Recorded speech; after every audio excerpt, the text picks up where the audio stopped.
Alrighty. So there you go. Another rocket leaves Earth's gravity. Thus, we continue saying goodbye to our friends. My other friend is fond of ice. The stronger kids toss boulders from the riverbank. It doesn't break. He admires the required caution. The parking lot awash and frigid. But it doesn't snow in Siren's call, and so there's only retirement and the loving, stagnant heat that asks nothing of him. Category 4, a meal. Alright, time to learn about a meal now. Time to probably argue with him, you know? Happens every time. First couple of minutes after waking up are always the hardest. But it gets better. It has to. Go, keep moving forward. Oh, it's not even about saying goodbye. Just move forward. You have one new message. First message. You know why I'm calling, Oliver. So if Violet's not using her phone anymore, what else is she neglecting? Did you talk her out of taking her meds too? Is she running around Siren's call naked? Didn't she imply that she did that once? I bet you know. I bet you think you know what's best for her, don't you? You think that giving her a little freedom will make her love you, right? Giving people what they want doesn't work out too well if it gets them killed, kid. So here's how it goes. She wears her helmet, she answers her phone, she takes her meds. And she stays alive. Stop being selfish and do your job. Easy, right? Just do what you're told and you'll both be fine. So do it. Just do it. Fuck. Okay. Alright, Mom, that's not really our mom. Delete message. Cannot be deleted.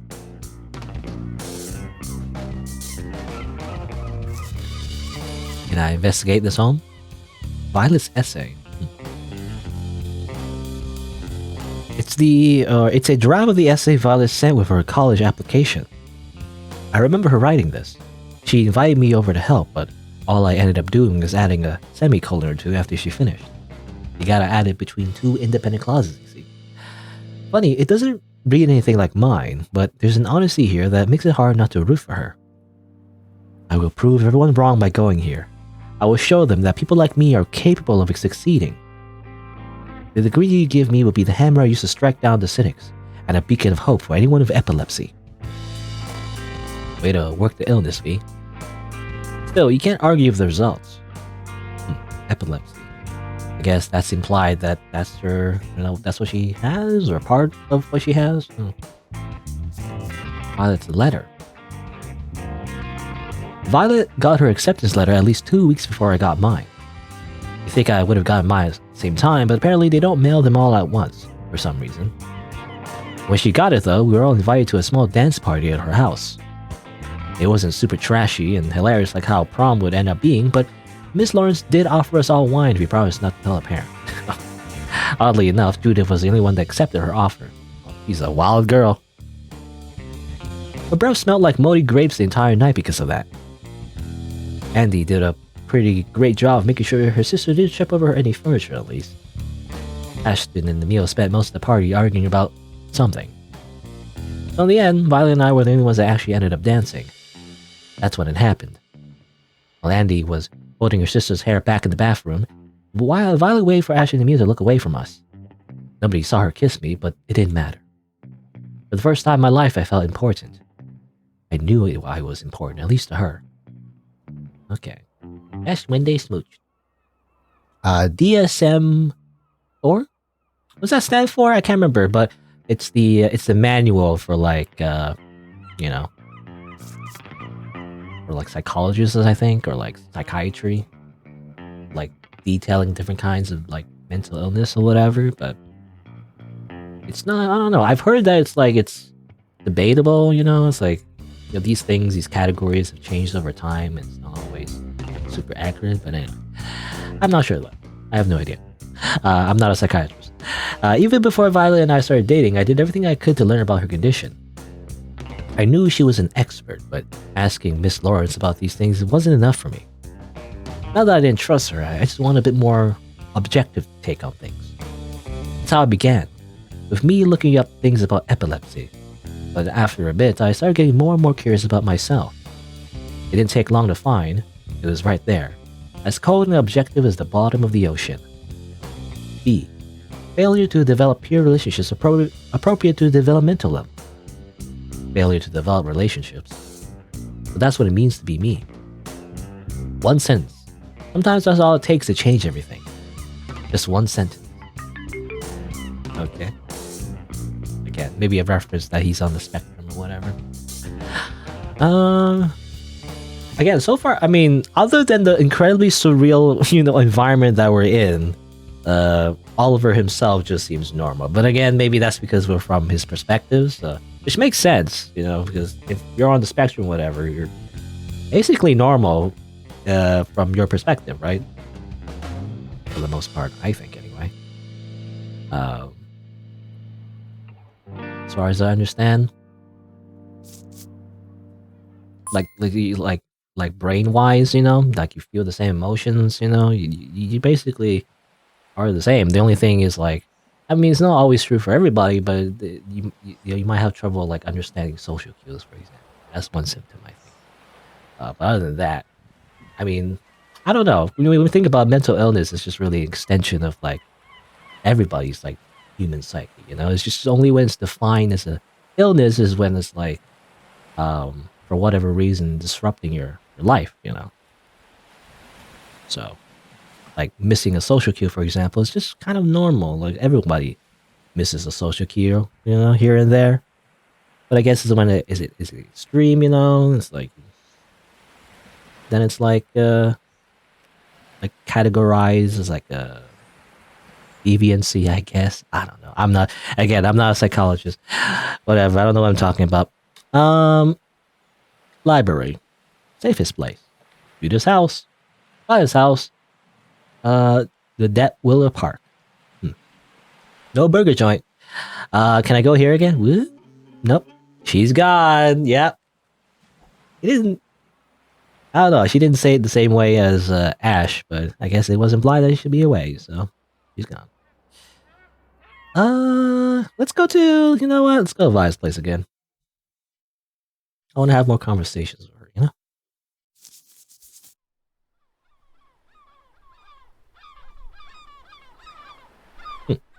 Why do we look different? What the heck? Wait, what? Violet? Oh. Hi, Olive. You okay? You look like you just seen a ghost or something. I'm just not really used to seeing you this way, I guess. Huh? You mean without the helmet? Well, you're gonna have to get used to that, love. Once we reach escape velocity, there won't be a force in the universe strong enough to stop me from looking how I want. For my graduation gift, I'm thinking purple, maybe. And I don't just mean for my hair. Or is that too obvious? Okay. Was that like beta art? Or whatever? Concept art? Yeah, now they look normal. Which, I actually didn't mind. I mean, that art didn't look too bad, really. It looked pretty much on the equivalent level. I don't know. I would say anyway. Hey V. You. Violet seems relatively indifferent to my presence. What's more, her left foot is anxiously bobbing up and down like the head of a lizard. You doing alright, love pup? Huh? No? Yes? Sorry, I'm not really here right now. I'm kind of getting close to the end of this. And endings are hard. Really hard. Oh, okay. You need me to leave then? No, I'm glad you're here. Please, stay as long as you need to. Just give me a minute or two to switch gears, alright? Alright. Let's stay a while. And listen.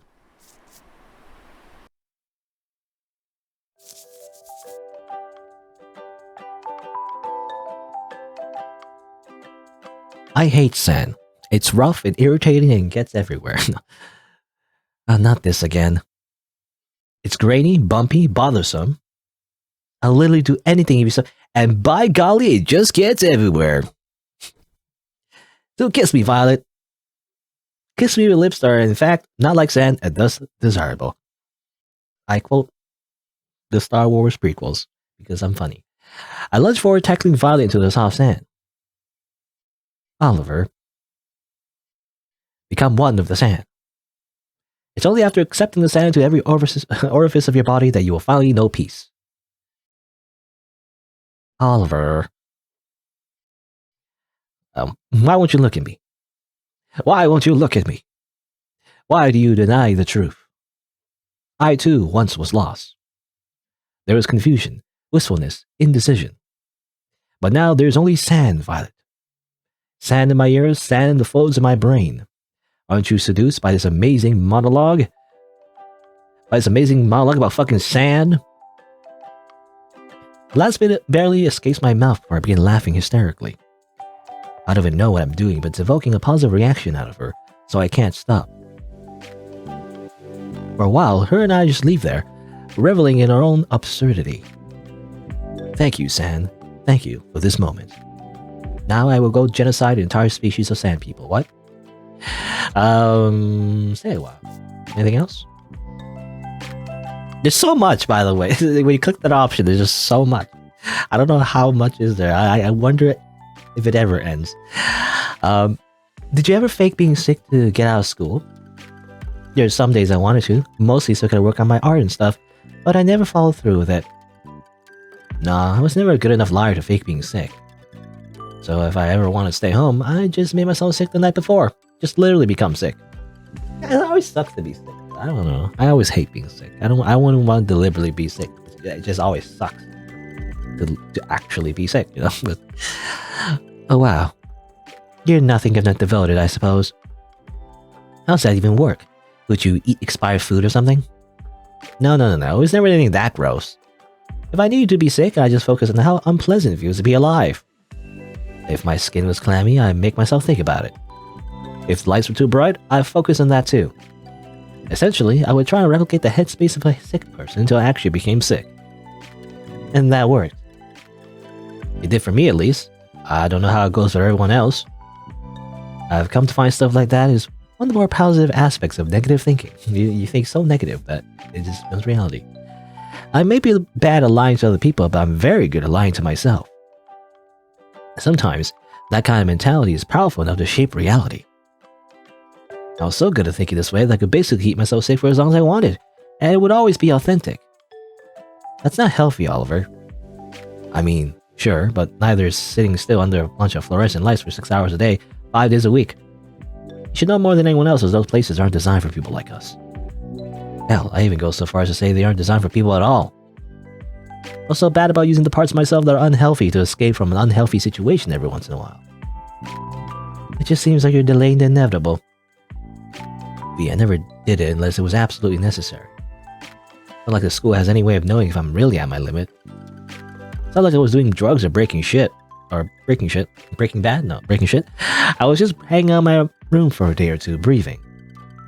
If the system clearly wasn't designed for people like me in the first place, then why should I feel guilty about blowing a way to escape it? Hey, you do you. Honestly, if you actually needed to take a day off, then I don't see any real harm in it.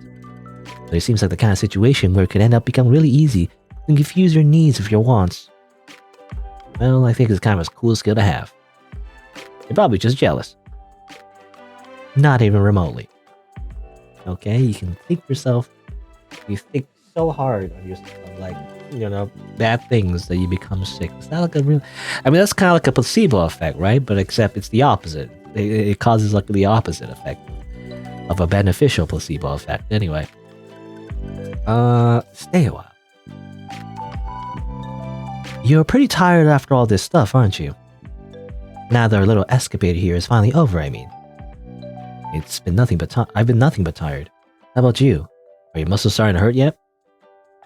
I didn't notice as much when we were going to the underworld every night, but now it hurts to even sneeze. It hurts to sneeze. So it's your abs mostly. No, it's pretty much everywhere. I remember hurting it for a little bit when Andy started training us, but now my entire body feels like it's been put through a blender. Well, It's probably because you have nothing else to focus on.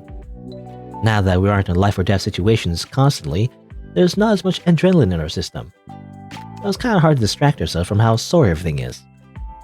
Honestly, we should have just celebrated by going to a sauna and getting massages, instead of having like 3 different pizza parties. I doubt we could have got anything like that off the ground. Judith alone would have hated going somewhere like a sauna. It would have been fun enough for everyone else. You think so? I bet you wouldn't thrilled to be in a hot, steamy room with you. You'd be all like, "Don't look at me, Oliver. I'm all sweaty. It's embarrassing."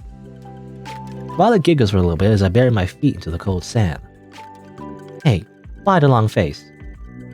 You sad and poking fun at your crush? You don't have a crush on Judith. Oh, come on. We're all adults here. You don't have to be shy about it. Isn't the cute motherly childhood friend kind of your, isn't the cute motherly childhood friend kind of your type? Violet. Regardless, it's fairly obvious that she's absolutely enamored of you. The endless cornucopia of baked goods, the gaudy swimsuits, the excessive number of pool parties. Can we please stop talking about this, V? Do you think it's a little weird how giddy you are about setting me up with someone else? I know that you and I gotta break up at the end of summer, but this shit is still really, really uncomfortable.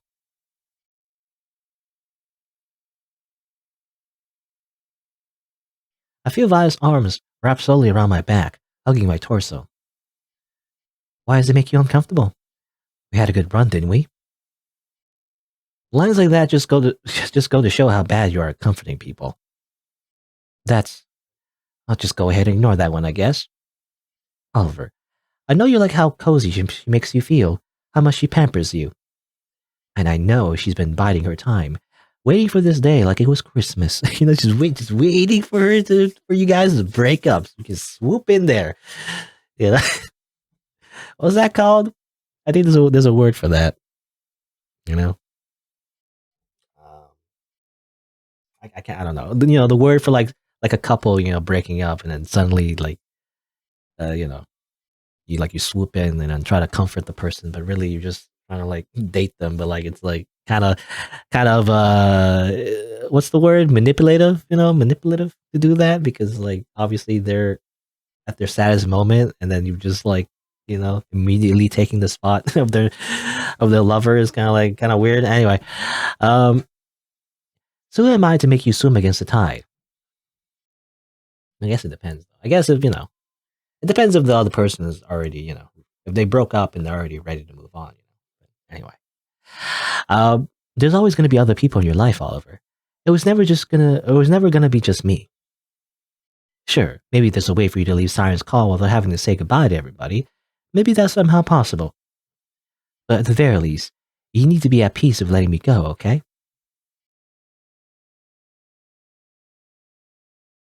I still don't understand. Understand what? Why doesn't any of this bother you? Why are you so okay with it? Because I need to be. I won't pretend it doesn't hurt, but it hurts the same way the back of your tongue does after you eat broccoli for the first time. Really? I don't remember that. I like broccoli, so, it hurts your tongue. It's just reality. You chase down the shitty taste with some water and move on. I know I've already forced us to talk about this way more than you probably wanted to, and I'm sorry about that. But I'm fine being hated as long as it helps you guys get where you need to be. Do you really think I could ever end up hating you, V? I'm not talking about you hating me, Oliver. I'm talking about being hated. Huh? Oh, never mind. Let's just enjoy our time together while we can, alright? And then, after that, remember that you're free to do whatever you like. Within reason, of course. Okay? Ominous. Very ominous. Anyway, alright, let's head on out. Let's just go after getting some more cryptic messages from Violet. Whee!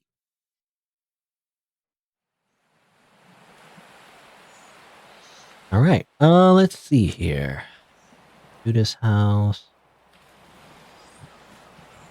I mean, we were talking about Judith, so Let's go visit Judith real quick. Or there was a Judith real quick.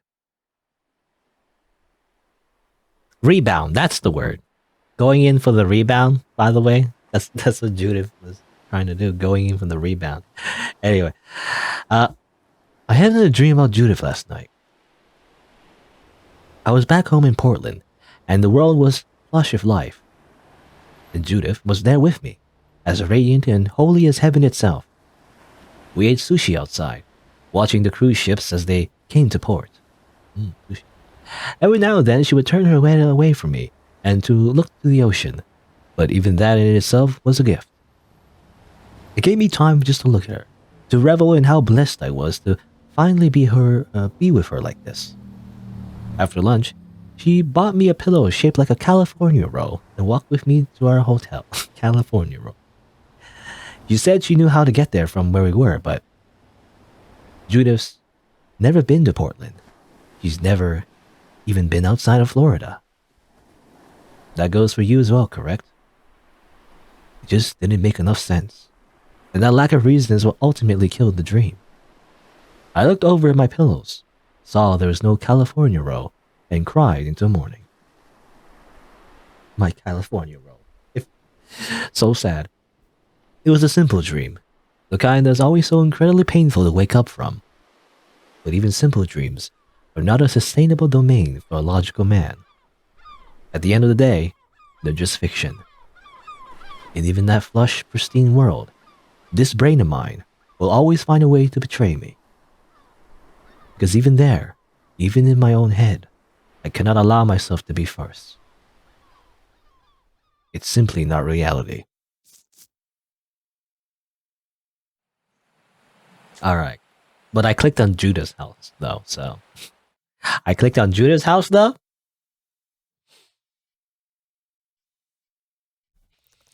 Okay, that kind of implies... I don't know, it's weird. I thought... unless there's another love triangle going on here. Why are we in pajamas? I was gonna say, though, because it seems like... Okay, so... Obviously, Andy had a crush on Ashton, but there's definitely some conversation that went on about how, like, Ashton's kind of not interested in her.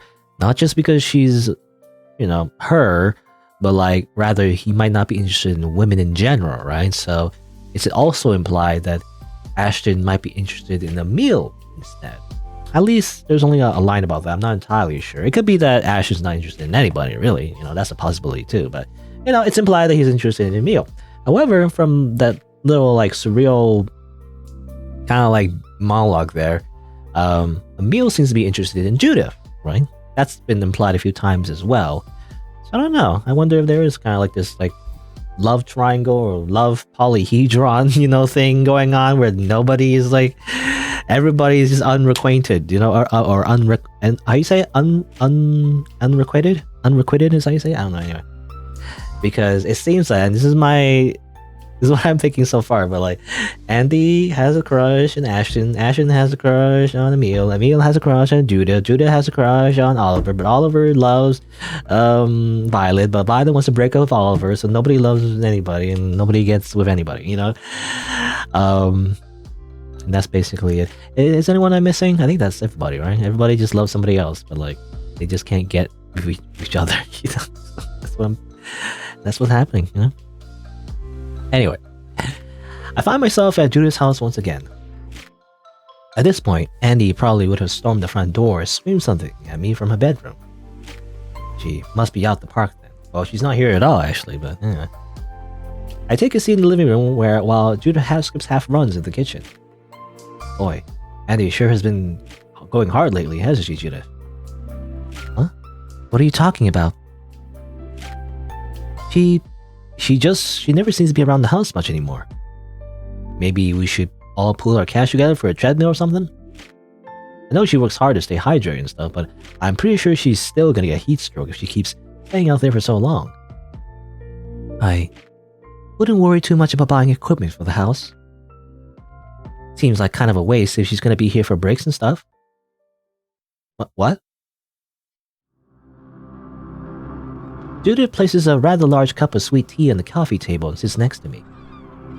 Is Andy gone? Yeah. She left for college already. What? Why didn't you tell me that? Because I thought it was obvious. Wait, did you really not know that she was leaving? How weird. Of course she's gone, Oliver. We all have to leave home eventually. That's just how things work. That's just how things work. That's just how things work. That's just how things work. That's just... Regress! Ah! Before we get Thanos snapped.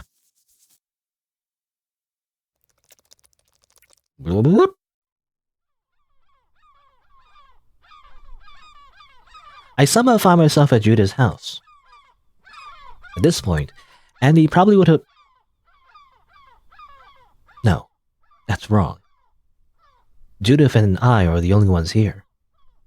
No siblings, no friends, no parents. Only us. We're all that's left. I take a seat in the living room while Judith half skips and half runs in the kitchen. Boy, Judith, you sure do seem... what's the word? Cheery? Pleased as punch? Happy as a clam in heat? Clam in heat? Sure, all of the above. Astute observation as always, good sir. Is sweet tea good to drink? We still have some left over from last time. Judith places a rather large cup of sweet tea on the coffee table and sits next to me.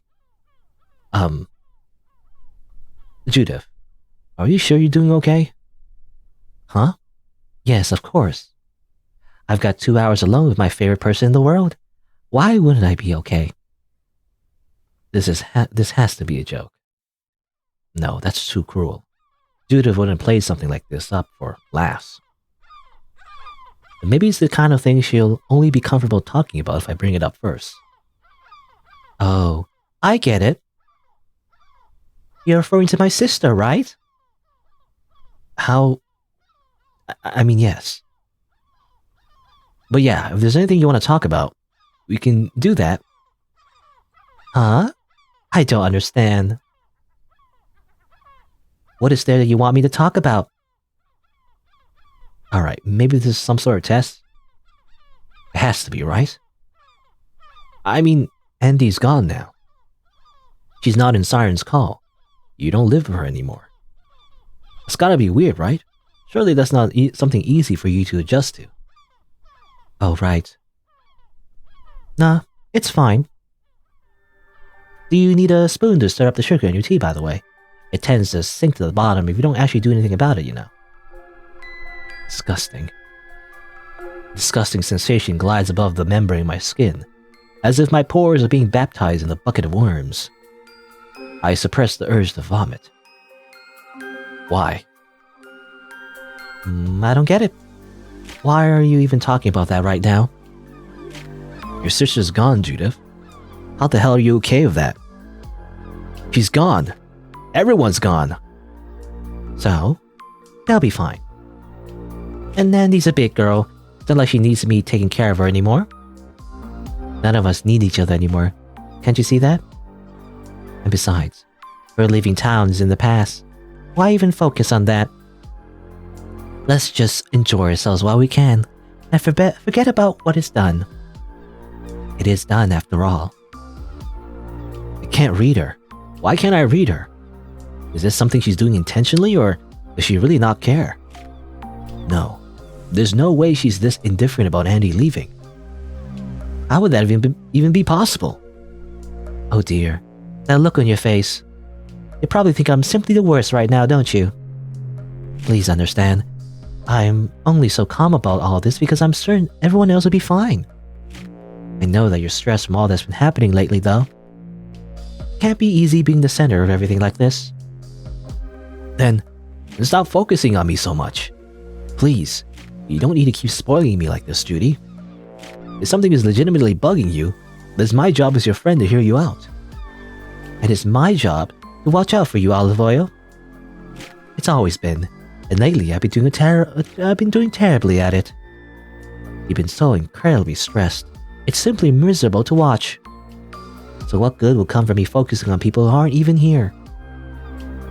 Is that really what you want? Do you want me to be all bothered and miserable? If so, I'll have plenty of time to wallow in despair later. But right now, You're the one alone with me. You're the one who needs tending, so I should tend to you. It's no different than how it was back at school. Whichever one of us is in most danger should get the most attention. And this might be selfish of me, but I'd really love it if I could see that smile of yours again. Anything I could do to kindle that smile.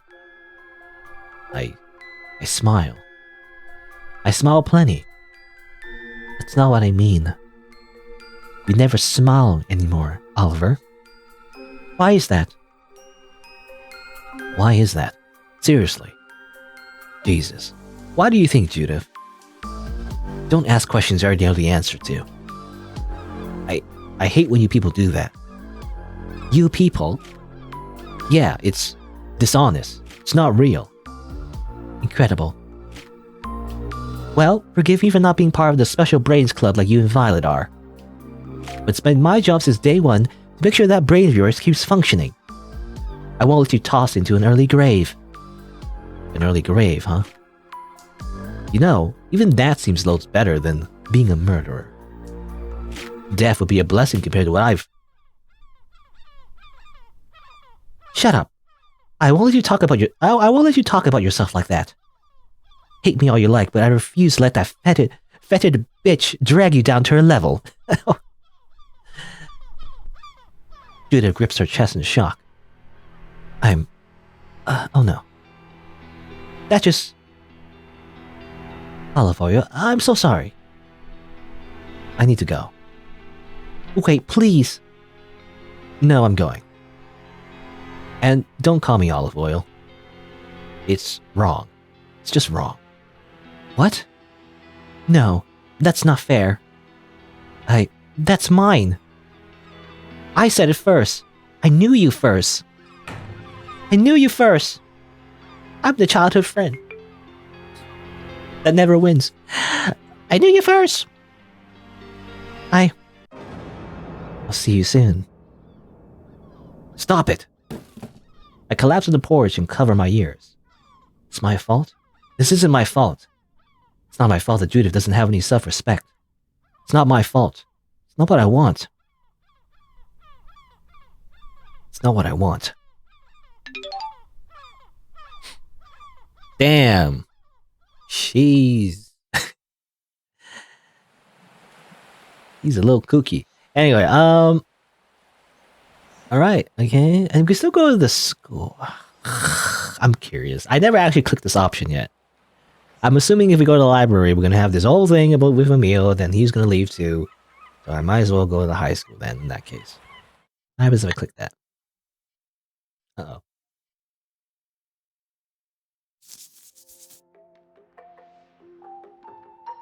Hmm. 299. Judy is here, apparently. We've been meeting one-on-one a lot lately, haven't we? Is it because you like being alone with me so much? Or are group settings really that difficult for you? Wait, isn't that something we have written down somewhere? He pulls out a beige envelope with several sheets of paper tucked inside. Let's see.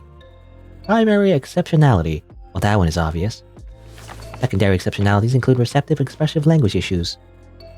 Notable behaviors include spurts of aggression, obsessive restrictive interests, a sense of inferiority in relation to peers, hyperempathy, and a tendency to self-isolate. Again, nothing new there. Where the hell is it? I feel like if it's here, it should be on the first page. Here we go. Oliver demonstrates socially acceptable behaviors more frequently when conversing one person at a time, often emulating traits of theirs he considers desirable. Oh, that makes sense. I guess it would be pretty hard to copy more than one person at a time, wouldn't? Is that why you're always so sweet when you're alone together? That's something you admire about me. You're so precious. What else do we have in here then? Is vulnerable to predatory behavior and manipulation on part of both adults and other students, and needs to be protected from inappropriate social behavior in all settings. Is particularly vulnerable during transitional activities, such as, such as moving from class to class, fire drills, and redacted. Fascinating. Well, don't you worry. I'll make sure to hold your hand really tight during all that scary stuff, okay? As long as I'm here, you have nothing to be afraid of. Cool. Okay, so she was like reading some kind of like, I don't know. Do you always get that scene? I don't know. It's gone now. I don't have the option for it anymore. But interesting. I wonder if you always get that scene. If you click that little icon, it does seem to change though. You know the tag and the tagline when you hover over it seems to be different sometimes. I wonder if you get different things. Anyway, but yeah, that's kind of in reference to how like Judith. It's like a memory, you know. It's like a flashback of like how Judith always has been kind of like Oliver's like caretaker, sort of, right? In a way, always been there for him and everything, right? It always alludes to his behavior as well, to like copying people's traits and everything. Again, that sounds. I can be honest. That sounds normal, you know, because mirroring people's behavior in a way is actually a charismatic thing to do, as far as I know. It's like it's what people do actually. In order to get on someone's good side, that's what you do. You kind of like mirror the behavior a little bit. You know, obviously you don't literally copy everything. You don't be like a doppelganger necessarily, but you know, people who hang around in groups or whatever, they tend to have the same interests and they tend to act more like to each other, right? In order to fit in. It's just normal human behavior, really. It's a natural human instinct, right, to fit in and all that. And the allusion to him like being better in like one-on-one conversations. Again, that sounds normal to me, but I mean that's me. That's like relatable to me as well because I hate group settings. I hate it when there's like more than like a couple people in a conversation because I can never keep up. There's too many people talking, especially in crowds, and everybody's just talking over each other.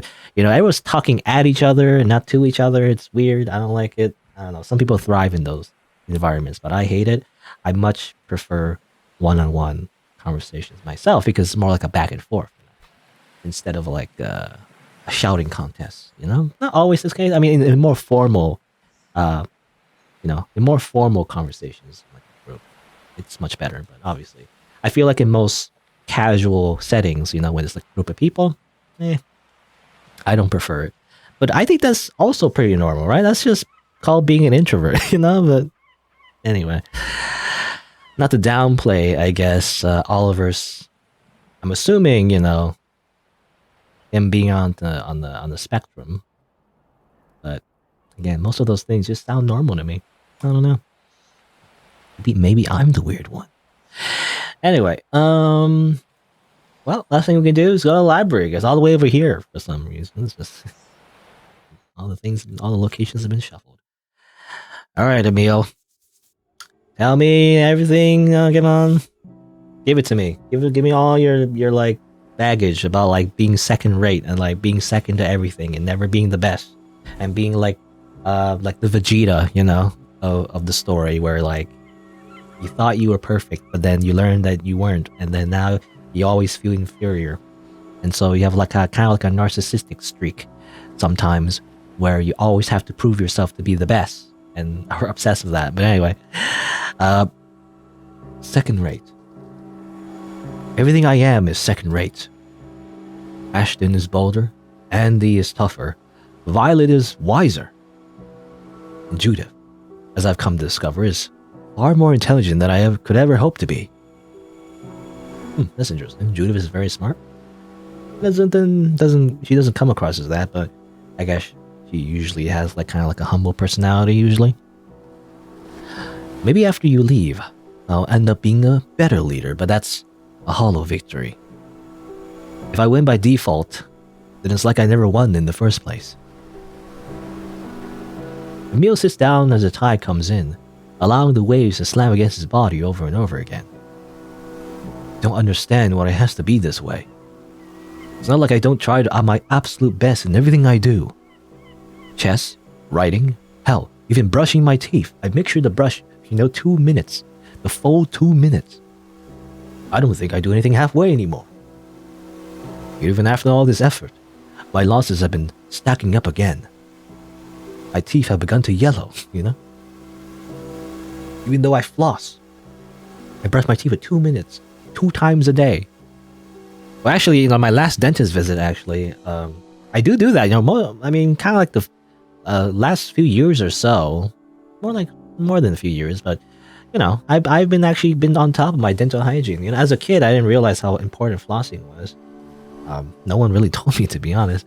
But I kind of just learned to floss and everything. I've been keeping up with it. It's just part of routine now. I brush my teeth 2 times a day, morning and night, and I floss. But even then, my last dental visit, they said that I still had gum problems, because it bleeds or whatever. I feel like every time I go to dentist, it bleeds, but I don't know.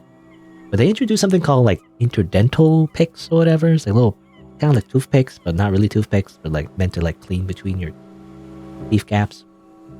So I've been doing that as well. Hopefully that helps. Anyway, that's a random tangent. But he grabs a fistful of wet sand, letting it drip between the gaps in his hand. Am I just being entitled? It's not like I needed to be born talented, but having anything that sets me apart from the rest of you guys would have been nice. But the only thing notable about me is how hard I try, isn't it? That in itself is, pretty cool. It is a very admirable trait to be someone who puts a lot of effort into something. Like a story about someone who puts a lot of effort into something is much more, I don't know what the word is. It's much more endearing than someone who's just like super talented, and barely puts any effort and they win. It's like, who cares about that, But anyway, Emil lies down on his back, now completely drenched and giving his body to the ocean. It makes me wonder what would happen if I stopped trying so hard. My words wouldn't be as polished, and my talking points would be sloppy. Ooh. The illusion would be broken, and my pathetic mediocrity would be on display for all to see. I'm certain that I need to die before that happens. By the way, it's finally nighttime, After all, if I can't become something extraordinary, then I need to die while people still think highly of me. A tactical concession might be my only course of action at this point. I think I've heard, it's just a random article. I don't know much about it, but I've heard someone like that actually. Someone who's like really smart. They were like very gifted, but then, well, morbidly, they committed suicide. Even though they were so young, they thought because they were so smart, they thought that life didn't have any meaning to it, and then they just killed themselves. It's really sad.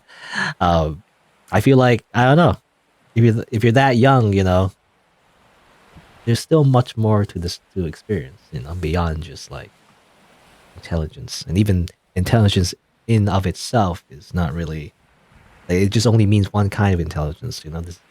There's many different kinds of ways of being smart, right? There's way more to learn, But anyway.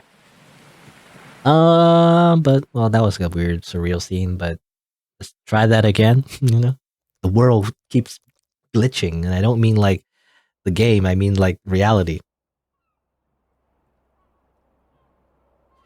Back at the library again. I'm really starting to despise this place. I hate these lights. I hate this weird chemical smell that clings to everything. I'm actually kind of the opposite. Some people actually don't like, I don't know, I guess it depends on your own experiences, but I actually don't mind like fluorescent lights and chemical smells. I like chemical smells. This just might be a bad thing. I don't know. I like that clean, like, I don't know. To me, it's like pleasant, but I'm weird, I guess. I think I'm even starting to hate the books. I don't hate Emil though, and I'm pretty sure he doesn't hate me. Maybe there's a chance I can talk him into hanging out somewhere else today. Hey Emil, how goes it?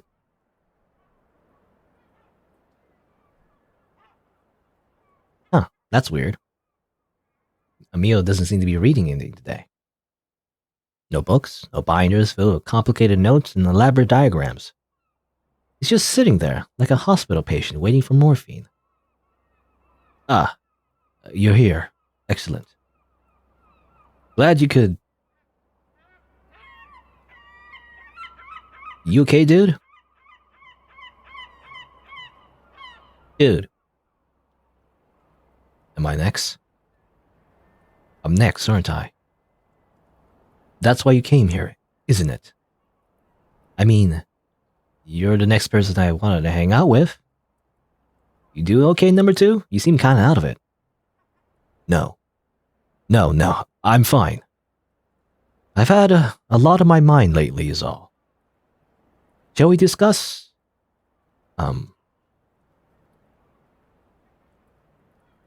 He's clearly not feeling it today, is he? You wanna just go get ice cream or something? Smells like lemons and bleach in here, kinda. Anyway, or it smells like lemons and bleach in here anyway. Kinda starting to make me dizzy. What about the book? We don't have much time left. Shouldn't the two of us go over while we still have the chance? We can talk about it while we're walking around if you really want to. I basically have the whole thing memorized at this point. So we don't need to be in the library, do we? You practically live here anyway. It'll do you some good to leave your shell every once in a while, right? I'm not too sure. Getting ice cream isn't something that I was really planning on doing today. And that's why it'll be fun. I'll even pay for you, alright? Come on. If Ash were here, you'd be all for it. But that last bit's not gonna get him motivated, nothing will.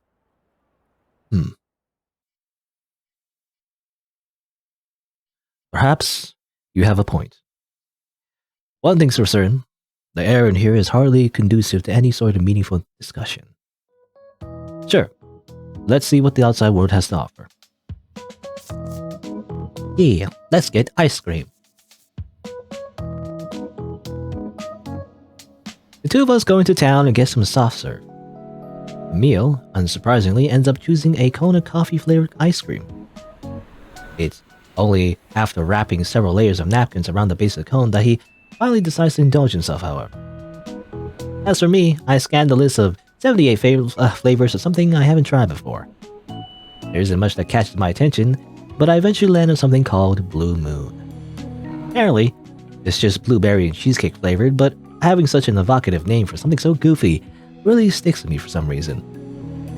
We just walk around for a little bit after that. To my surprise, we don't even spend any time talking about the book. We simply walk, commentating on whatever happens to catch your attention. It's only after he points out that the tide is starting to recede that I get an idea. Hey, want to see something cool? Probably. Could you be a bit more specific, though? Crabs. Lots of them. Crabs. Come on, I'll show you. We're not even that far away. After finding a trash can for our napkins, I take Emil to the other side of the island.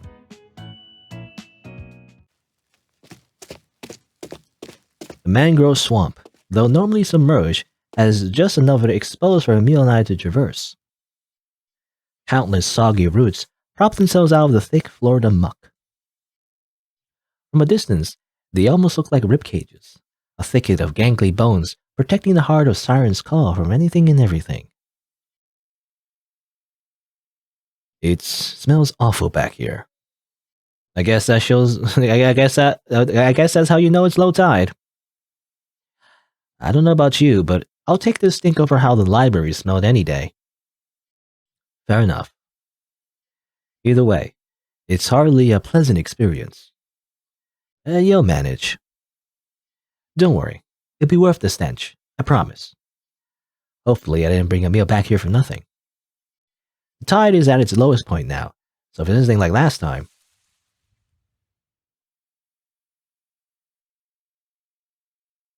Yep, there it is. You turn a corner and see dozens of little hermit crabs. Sheets and sheets of them glide over the damp sand, like drops of rain rolling down the side of a car window. Oh my. I know, right? Don't get too close to them, though. If you scare any of them, they'll all run back into the river. I sit down on one of my favorite rocks. There's even more of them after it rains. There's so many. It's like the ground itself is alive or something. Come on, sit down. Just watch him for a bit. I'd rather stand if that's okay. Not sure exactly what's been crawling around those rocks. Ah, gotcha. You watch the hermit crabs scurry about. You're still worried about Ash, aren't you? more confused than worried. I don't like not knowing why he left. I guess you could say it irks me a little. If there is a reason why he left, then it's my responsibility to figure out what it is. I owe us all that much, at least. Oh, not everything needs to have an answer, Emil. I get you probably want something more definitive than that, but sometimes things just kind of happen. Life is chaotic, even if there is personal meaning for you in all of this. If you try to extrapolate a definitive truth from every little detail of every little thing, you're only gonna drive yourself crazy. Isn't that what Violet said? There you go, speaking like Violet again. Would you prefer if I started speaking like you instead? Well, that's not my point. Oliver, what else am I supposed to do with my time? It's the last day of summer. There's not much left for me to do other than think about what's happened. That's not true. You could watch the crabs for a bit instead. They seem fine not knowing what's going on. Of course they're fine. The crabs. They're simple creatures. They have the right to be simple. So do you, amigo. If you're meant to figure it out, you'll figure it out. But isn't it nice to be out of the library for once? Isn't it nice not having to think circles around yourself in the back corner of some silent, sterile room? It's not bad. There you go. Sometimes a little change in environment is all you need. If these simple little hermit crabs have the right to swap out their shells, though, then so do you. Heck, maybe that's why Ashton left. He's lived in Siren's Call his entire life. Maybe the weight of being here for so long was starting to crush him a little. That good enough for you? Like a hermit crab, huh? Even so, I can hardly support something so selfish. Well, you should have said shellfish. I'm being serious, I don't have time for your seafood puns, okay? Well, you don't eat. Do you eat hermit crabs? I don't know. The first thing I think of is seafood, but yeah, what do you call it? Crustaceans, right? That's what they're supposed to be called, right? Crustaceans. Anyway, well, stop that. I didn't drag you out of your shell to watch you act all serious. Is that so? Then why did you bring me out here? I don't know. Probably just because it was different. That cool with you? It's not a bad reason, I suppose. Different can be good. But sometimes, different is just different. How is it today, then? Today, it's good, I think. Yeah, right now it's good.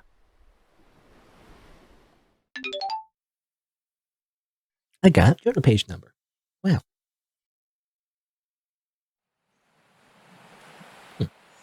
Alright. Kind of had a little moment with Emil and the hermit crabs. Kind of it. Are there more? I can click on the library again. So, that's what I'll do. Oh,